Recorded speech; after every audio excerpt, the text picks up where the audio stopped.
The alarm bells rang loudly through the ship. Dr. Marcus Kane dropped his coffee cup and ran to the emergency bay.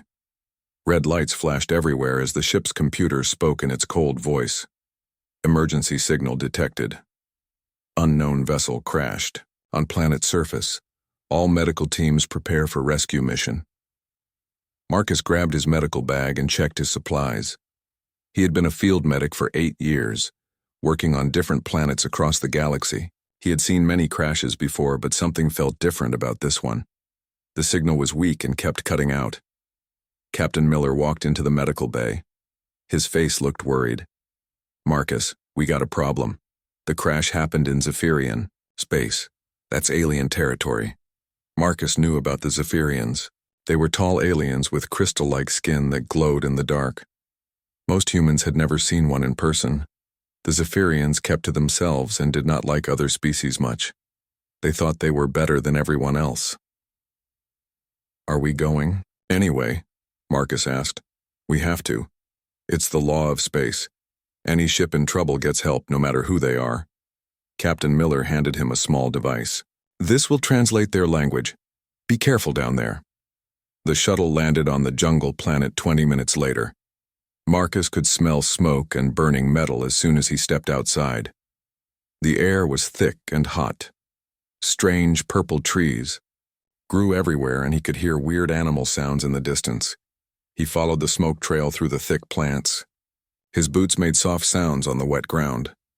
After walking for 10 minutes, he found the crash site. The ship was completely destroyed. It must have been beautiful once. Silver metal pieces lay scattered across a wide area. Some parts were still, smoking.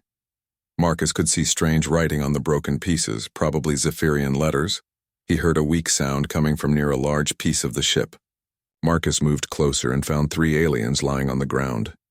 They were much taller than him, even lying down. Their skin looked like clear crystal with colored lights moving underneath. 2 of them were already dead. Marcus could tell because their skin had turned gray and the lights inside had stopped moving. But the 3rd one was still alive. Her skin still glowed with soft blue light, but it was getting weaker. This alien was different from the others. She had special blue patterns on her arms and face that sparkled like stars. Her clothes were torn but looked expensive. Gold and silver threads were woven into the fabric. Marcus knelt down beside her. She was badly hurt. Her left arm was bent the wrong way, and dark blue blood was coming from cuts on her face and chest. When he touched her wrist to check her pulse, she opened her eyes. Her eyes were the strangest thing Marcus had ever seen. They were completely silver, like mirrors, and they seemed to look right into his soul. She tried to speak but only made choking sounds. "Don't try to talk," Marcus said softly. "I'm here to help you." The alien's eyes went wide with shock. She tried to pull away from him, but she was too weak. Marcus heard his translator device beep as it picked up her words. "No. Alien. Cannot touch. Royal." Marcus understood. She was someone important, maybe a princess or queen. But he did not care about rules right now. She was dying, and he was a doctor. He had sworn to help anyone who needed it. "I know you don't want me to touch you," Marcus said. "But if I don't help you right now, you will die. Do you understand?" The alien's silver eyes looked at him for a long moment. Then she gave a tiny nod. Marcus worked fast. He cut away her torn clothes to see her wounds better. Her skin felt warm and had a strange texture, like smooth stone. The blue blood was different from human blood, but it was still blood. She was losing too much of it. He found a broken piece of metal stuck deep in her side. That was the worst wound. Marcus knew he had to be very careful taking it out. If he made a mistake, she would die in seconds. "This is going to hurt," he told her. "Try to stay still." The alien gripped his arm with her good hand. Her fingers were longer than human fingers, and he could feel how strong she was even when she was badly hurt. Marcus pulled out the metal piece as fast as he could. Dark blue blood poured out, and the alien made a sound like a scream. He quickly pressed bandages against the wound and used all his strength to stop the bleeding. For the next hour, Marcus worked without stopping. He set her broken arm using pieces of wood from the jungle. He cleaned her cuts and sewed them closed with his medical thread. He gave her medicine for pain and to help her blood clot. The strangest thing was her blood. As Marcus worked, he noticed it was starting to change color. It was getting lighter, turning from dark blue to bright blue. He had never seen anything like it. When he was finally done, the alien was sleeping. Her breathing was steady, and the lights under her skin were glowing brighter than before. Marcus thought she might actually live. He made a shelter using pieces from the crashed ship and some large leaves. Then he sat down next to her to wait. His radio could not reach his ship from this deep in the jungle. He would have to wait for them to find him. As the alien planet's 2 suns started to set, Marcus looked at the sleeping alien. He wondered what would happen when she woke up. Would she be angry that he had touched her? Would other aliens come looking for her? He did not know the answers, but he knew one thing for sure. He had saved a life today, and that was what mattered most. 3 days passed before the alien princess opened her eyes again. Marcus had been checking on her every few hours, making sure she was still breathing. He had found a small cave near the crash site and moved her inside to keep her safe from the rain and strange jungle animals. When she woke up, the first thing she did was try to sit up fast. Marcus gently pushed her back down. "Easy there," he said. "You're still hurt. Don't move too much." The princess looked around the cave with confusion. Her silver eyes focused on Marcus, and then she remembered what had happened. Her face changed, showing anger and something that looked like shame. You touched me," she said through the translator. Her voice was soft, but had a musical quality that Marcus had never heard before. No alien has ever touched royal blood before. Marcus was cleaning his medical tools with water from a nearby stream. He did not look up at her. "Well, if I hadn't touched you, you would be dead right now. So I think it was worth breaking your rules." The princess was quiet for a long time. Marcus could feel her watching him as he organized his supplies. Finally, she spoke again. "What is your name, human?" "Marcus Kane. I'm a doctor." He looked at her. "What should I call you?" She seemed surprised by the question. "I am Princess Lyra of the House of Crystal Winds, daughter of King Vorthak, ruler of the Zephyrian Empire." She said it like she expected Marcus to bow or act scared. Marcus just nodded. "Nice to meet you, Lyra. Are you hungry? I found some fruit that my scanner says is safe to eat." Lyra looked shocked. No one had ever called her just by her first name before. Everyone always used her full title and spoke to her with great respect and fear. But this human talked to her like she was just a normal person. Yes, I am hungry," she said. Marcus gave her small pieces of sweet purple fruit and some water. She ate slowly, still watching him with curious eyes. "Why did you help me?" she asked. "Your people and my people are not friends. We barely even talk to each other." Marcus sat down on a rock near the cave entrance. "Because you needed help. That's what doctors do. We help people who are hurt, no matter who they are or where they come from. But I could have you killed for touching me. My father's laws are very clear about this." "Maybe," Marcus said, "but you were dying. Sometimes you have to choose between following rules and doing what's right. I chose to do what's right." Lyra was quiet again. She had never met anyone who would risk their life. For a stranger, especially an alien stranger, in her world, people only helped others if they got something back in return. Over the next few days, as Lyra got stronger, she and Marcus talked more. She told him why she had been flying through space when her ship crashed. "My father wants me to marry Prince Korax of the Fire Moon system," she said with anger in her voice. "Korax is cruel and mean. He has 3 wives already, and he treats them like slaves. But my father says the marriage will make our 2 planets stronger." Marcus was fixing her bandages as she talked. "What do you want to do?" "I want to choose." "My own life," Lyra said. "I was trying to fly to the neutral worlds where I could be free, but someone put poison in my ship's fuel. That's why we crashed." Marcus looked up from her bandages. "Someone tried to kill you?" "Korax, probably. Or maybe my father's advisors. They think I am too rebellious. Lyra's skin glowed brighter when she was angry. They don't understand that the old ways are not always the best ways. Marcus finished with her bandages and sat back. On Earth, we used to have arranged marriages too, but we learned that people are happier when they can choose for themselves. It makes society stronger, not weaker. Lyra's eyes went wide. Really? How did you change? For hours, Marcus told her stories about Earth's history. He talked about how humans had fought for freedom and the right to make their own choices. He told her about democracy, where people voted for their leaders instead of just accepting kings and queens forever. Lyra listened to every word. She asked many questions about human culture and society. She was especially interested in how women could become doctors, soldiers, or leaders. Zephyrian women are expected to be quiet and obey, she said sadly. We can learn to fight and think, but we must always do what the men in our families tell us to do. That seems like a waste, Marcus said. You're clearly smart and brave. Your people are missing out by not letting you use your talents. No one had ever called Lyra smart or brave before. They called her beautiful or elegant, but never smart. She felt something warm in her chest that had nothing to do with her healing wounds. As the days passed, Marcus taught Lyra more about human medicine. She was a fast learner and helped him gather plants that his scanner said had healing properties. Her knowledge of the jungle was much better than his. Your medicine is very different from ours, she told him one day. We use crystals and energy to heal. But your way of cutting and sewing and using chemicals, it's like you fix the body piece by piece. Different doesn't mean wrong, Marcus said.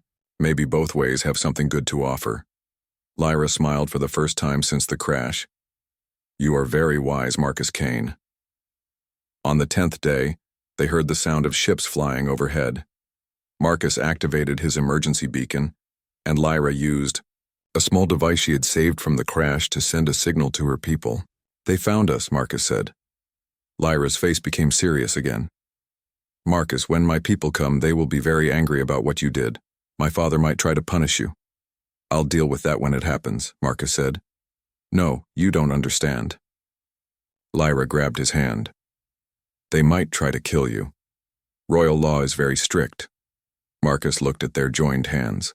Her skin was warm and smooth, and the blue patterns on her arms were glowing softly. Are you worried about me? Lyra realized she was holding a human's hand and should probably let go, but she didn't want to. Yes, she said quietly. You saved my life and showed me kindness. I don't want anything bad to happen to you. The sound of the ships got louder. Soon, both human and Zephyrian vessels would land near their cave.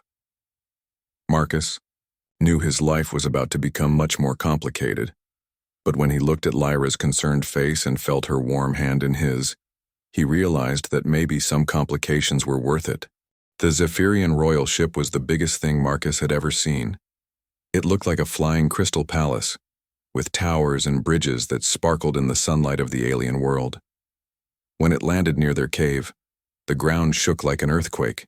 King Vorthak stepped out of the ship first. He was even taller than his daughter, maybe 8 feet high, and his skin glowed with deep purple patterns that showed his royal blood. His eyes were like burning stars, and when he looked at Marcus, the human felt very small. Behind the king came dozens of guards wearing crystal armor and carrying energy weapons. They all stared at Marcus like he was some kind of dangerous animal. Father, Lyra said as she walked toward the king. She moved carefully because her wounds were still healing. King Vorthak looked at his daughter with relief and joy, but when he saw the human bandages on her arms and the signs of alien medical care, his face became angry. Daughter, what has this creature done to you? He asked in a voice that sounded like thunder. He saved my life, father. I would be dead without his help. The king's purple glow became brighter with anger. No alien has the right to touch royal blood. This is a crime against our people and our gods. Marcus stepped forward even though his knees felt weak. Your Majesty, I only did what any doctor would do. She was dying. Silence, one of the guards shouted. You do not speak to the king unless he gives you permission. But King Vorthak held up his hand. He studied Marcus with his burning eyes. So you are the human who dared to break our most sacred law. I broke your law to save your daughter's life, Marcus said. If that makes me a criminal, then I accept whatever punishment you think I deserve. Lyra moved between her father and Marcus. Father, please listen to me. This human showed me things about healing that our doctors never taught me. He worked for hours to save my life when everyone else would have given up. The king looked at his daughter carefully. Something was different about her. Her skin was glowing brighter than before, and she seemed stronger somehow. We will continue this discussion on Crystalline Prime, the king said. Bring the human. 2 guards moved toward Marcus, but Lyra stepped in front of them. He will come as my guest, not as your prisoner. Father and daughter stared at each other for a long moment. Finally, the king nodded. Very well, but he will answer for his actions before the royal court. The trip to the Zephyrian homeworld took 2 days. Marcus had never seen anything like Crystalline Prime. The entire planet looked like it was made of precious stones. Cities of crystalline light stretched across continents, and 2 bright suns made everything sparkle like diamonds. The royal palace was in the center of the biggest city. It rose into the sky like a mountain made of pure crystal, with bridges and towers that seemed to float in the air. Marcus felt like a tiny ant walking into a palace built for giants. The throne room was enormous. The ceiling was so high that Marcus could not see the top. Hundreds of Zephyrian nobles filled the room, all wearing elegant clothes and glowing with different colored patterns under their crystal skin. King Vorthak sat on a throne made from a single piece of blue crystal. Princess Lyra sat in a smaller throne next to him. Marcus stood in the center of the room with guards around him. We are here to judge the human Marcus Kane, the king announced. His voice echoed through the huge room. He has committed the crime of touching royal blood without permission. An old Zephyrian with yellow patterns on his skin stood up. Your Majesty, the law is clear. Any alien who touches a member of the royal family must be punished by death. Marcus felt his heart beating fast, but he tried to stay calm.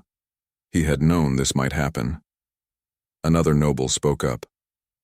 How do we know this human didn't hurt the princess? On purpose, maybe the crash was not an accident. That's not true, Lyra stood up from her throne. Marcus risked his own life to save mine. He worked for hours without rest. He gave me his own food and water. Princess, with respect, you may not understand what really happened, said a female noble with green patterns. Aliens are clever and might trick you. Marcus had heard enough. May I speak, Your Majesty? The room became completely quiet. King Vorthak nodded slowly. I am just a doctor, Marcus said. When I found your daughter, she was dying. I had 2 choices. I could follow your laws and let her die, or I could break your laws and try to save her life. I chose to save her life because that's what doctors do. We help people. But you knew our laws, the old noble said. You knew you could be killed for this. Yes, I knew. But some things are more important than laws. Saving a life is one of those things. King Vorthak leaned forward on his throne. Human, do you know what you have done to my daughter? Marcus felt confused. I healed her wounds and set her broken bones. Look at her, the king said. Marcus looked at Princess Lyra. She was glowing brighter than any other Zephyrian in the room. Her blue patterns seemed to move and dance under her skin. Your strange human medicine has changed her, the king continued. Our doctors say she is stronger now than she was before the crash. The poison that nearly killed her can never hurt her again. You have given her abilities that no Zephyrian has ever had. Marcus stared at Lyra in surprise. He had no idea his treatment had done anything special. This changes things, the king said. You did not just save my daughter's life. You made her better than she was before. The nobles began talking among themselves in excited whispers. Marcus could not understand what was happening. Princess Lyra stood up again. Father, I want to say something. The king nodded. Marcus Kane showed me that there are different ways to think about healing and helping others. He taught me about human ideas of freedom and choice. I believe our people could learn much from humans if we gave them a chance. Ridiculous, said the old noble. Aliens have nothing to teach us. Then explain how this human succeeded where our best doctors would have failed, Lyra said firmly. The room became quiet again as everyone thought about her words. King Vorthak looked at Marcus for a long time. Finally he spoke. Marcus Kane, you have created a problem for me. By law you should be punished, but by results, you should be rewarded. I must think about this carefully. Father, Lyra said, I know exactly what should be done. The king raised an eyebrow. Oh? I invoke the right of redemptive bond. The entire throne room erupted in shocked voices. Even King Vorthak looked surprised. Daughter, that law has not been used in 1,000 years. But it still exists, Lyra said firmly. Marcus Kane saved my life and asked for nothing in return. By ancient law, I have the right to offer him a bond that will protect him from all punishment. Marcus looked around the room in confusion. He had no idea what was happening, but everyone else seemed to understand something very important. The king was quiet for a very long time, then he smiled slightly. Very well, daughter. Let us see what the human chooses. Marcus stood in the great crystal throne room, feeling more confused than ever. All around him, hundreds of Zephyrian nobles were talking loudly to each other. Some looked shocked, others looked angry, and a few seemed excited. What is the right of redemptive bond? Marcus asked Princess Lyra. Before she could answer, the old noble with yellow patterns spoke up. It is an ancient law, human. When someone saves a royal family member's life without asking for reward, that royal can offer themselves in marriage to protect the lifesaver from punishment. Marcus felt like someone had hit him in the chest. Marriage? It has not been used in nearly 1,000 years, said another noble. Most people thought it was just an old story. King Vorthak raised his hand, and the room became quiet. The law is real, and it is still valid. My daughter has the right to invoke it. He looked at Marcus with his burning star eyes. But the choice is yours, human. You can accept the bond and become a prince of Zephyria, or you can refuse and face the punishment for breaking our laws. What punishment? Marcus asked, though he was afraid he already knew the answer. Death, the king said simply. The room was so quiet that Marcus could hear his own heartbeat. He looked at Princess Lyra, who was watching him with her silver mirror eyes. Her face was calm, but he could see that she was nervous. Lyra, Marcus said softly, you don't have to do this. I knew the risks when I decided to help you. I know, she replied, but I want to do this. You showed me what it means to choose to do what is right instead of what is easy. Now I am making my own choice. But marriage, that's a big step. We barely know each other. Princess Lyra stepped down from her throne and walked over to Marcus. The guards moved closer, but King Vorthak waved them back. Marcus, she said quietly so only he could hear. In the past few weeks you have shown me more kindness and respect than anyone in my entire life. You treated me like a person, not just a princess. You listened to my ideas and made me feel like my thoughts mattered. Marcus looked into her silver eyes.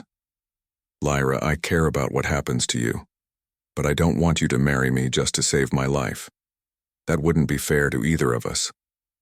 What if I told you it wasn't just to save your life? She asked. What if I told you that I have never met anyone who made me feel the way you do? What if I said that when I think about my future, I want you to be part of it? Marcus felt his heart beating faster. During their time in the jungle, he had grown to care about Lyra more than he wanted to admit. She was brave, smart, and kind, but he had told himself that she was a princess and he was just a human doctor. They were from different worlds in every way possible. Are you sure? He asked. I have never been more sure of anything in my life, Lyra said. King Vorthak stood, up from his throne. Time grows short, human. What is your answer? Marcus looked around the great room at all the alien faces watching him. Then he looked back at Princess Lyra. In her eyes, he saw something he had never expected to find in an alien princess.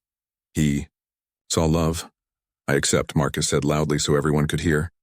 The room exploded with noise again. Some nobles cheered. Others shouted in anger. King Vorthak raised his hand for silence. Then it is decided, the king announced. Marcus Kane, by accepting the right of redemptive bond, you are now under the protection of royal law. No one may harm you. In 3 days you will marry my daughter and become a prince of Zephyria.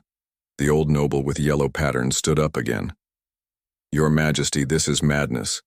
A human cannot become a Zephyrian prince. What about the marriage contract with Prince Korax?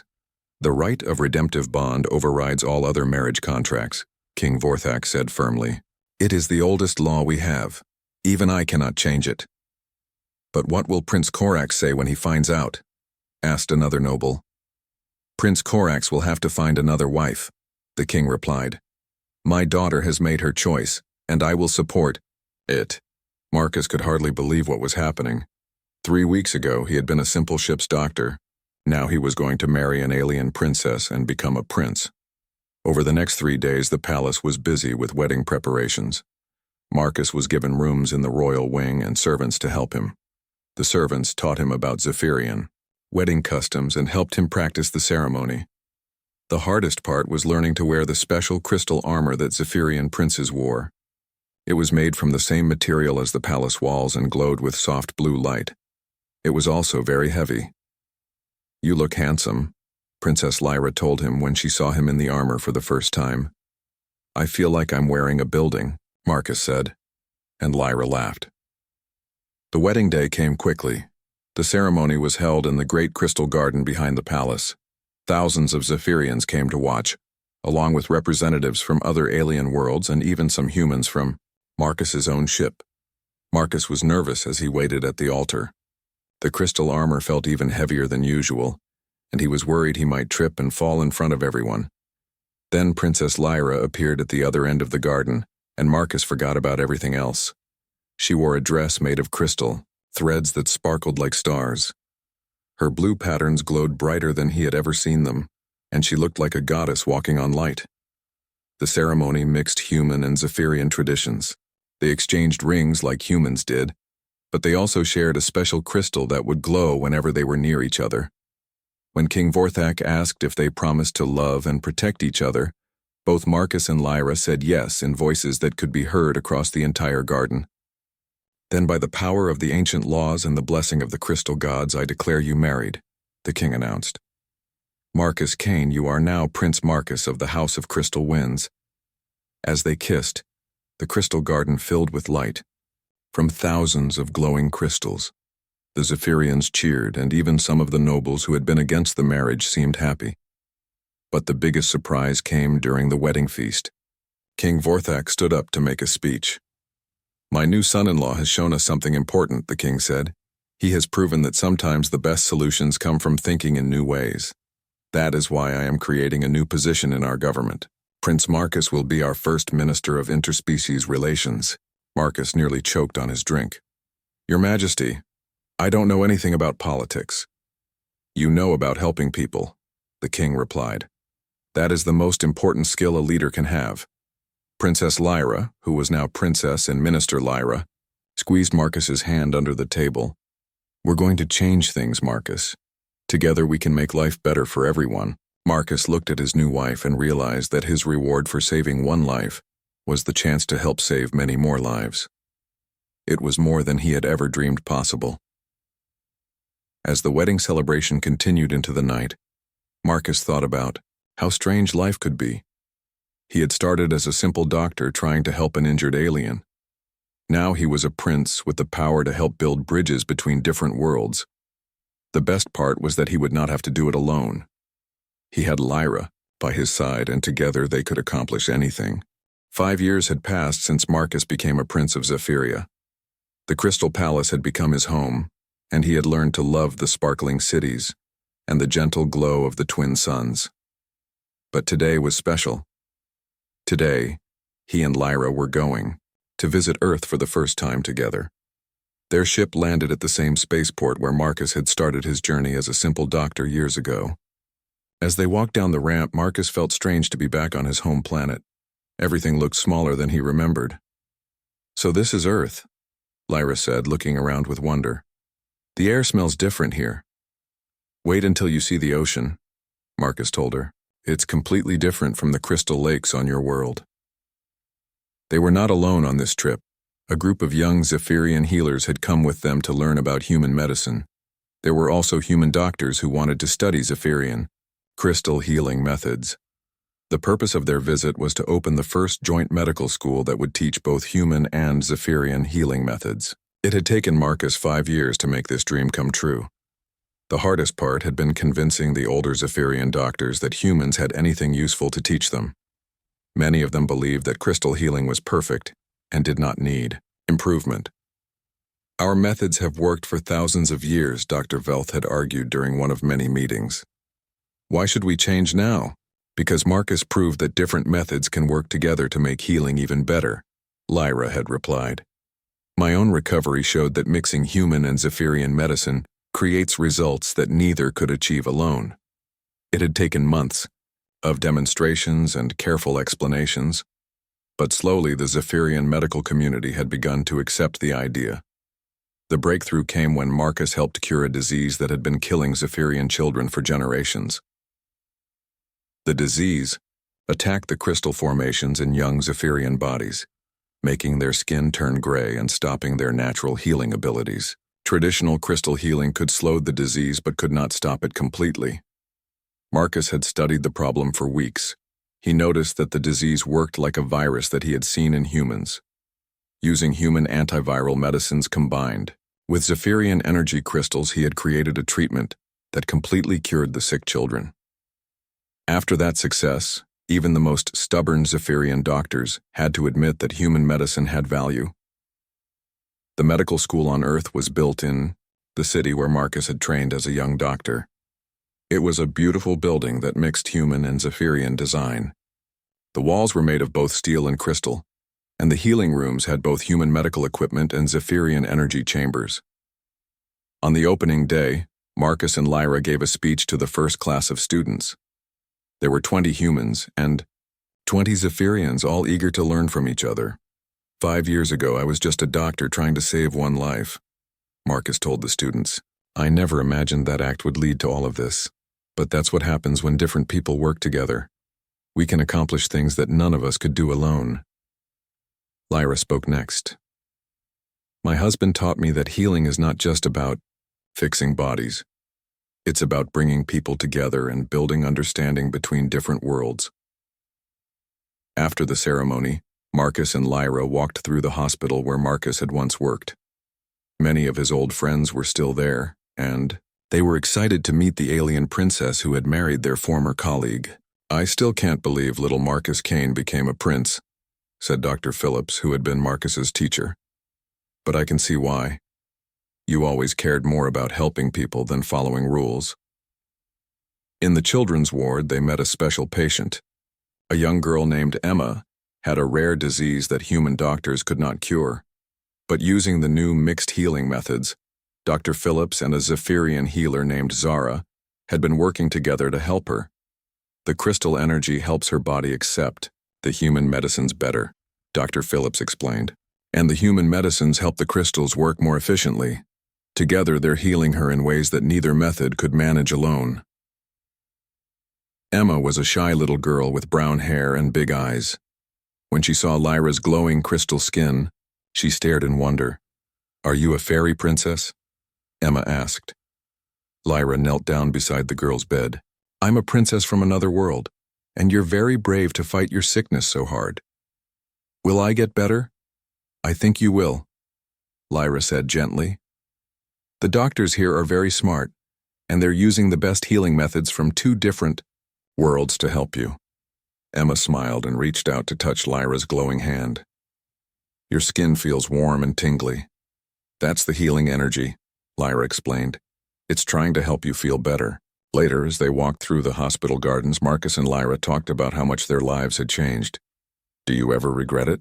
Marcus asked. Giving up your old life to marry an alien? Lyra laughed. Marcus, you saved my life in more ways than one. Before I met you, I was trapped by rules and traditions that made me unhappy. Now I get to help change the galaxy for the better. How could I regret that? They sat on a bench overlooking the garden where human and Zephyrian children were playing together. The human children were fascinated by the way the young Zephyrian skin glowed when they got excited. "Look at them," Lyra said. "They don't see differences. They just see new friends." "That's the future we're building," Marcus replied. "A galaxy where different species work together instead of staying apart." As the sun began to set, they heard a familiar voice calling their names. Emma, the sick little girl, was walking toward them with Dr. Phillips. She looked much stronger than she had that morning. "Princess Lyra, Prince Marcus," Emma called out. "Dr. Phillips says the new treatment is working really well. I might get to go home soon." Marcus and Lyra exchanged happy looks. This was exactly why they had worked so hard to build bridges between their peoples. "That's wonderful news, Emma," Marcus said. "You're going to grow up in a galaxy where humans and Zephyrians work together to solve problems. You'll probably see amazing things that we can't even imagine yet." Emma nodded seriously. "When I grow up, I want to be a doctor like you. I want to help people from different worlds." "Then study hard," Lyra told her. "The galaxy always needs good doctors." As they walked back to their ship that evening, Marcus thought about how one simple act of medical care had changed everything. He had started by saving one alien princess's life. Now thousands of doctors across the galaxy were learning to work together, and countless lives would be saved because of it. The real reward had not been becoming a prince or marrying into royalty.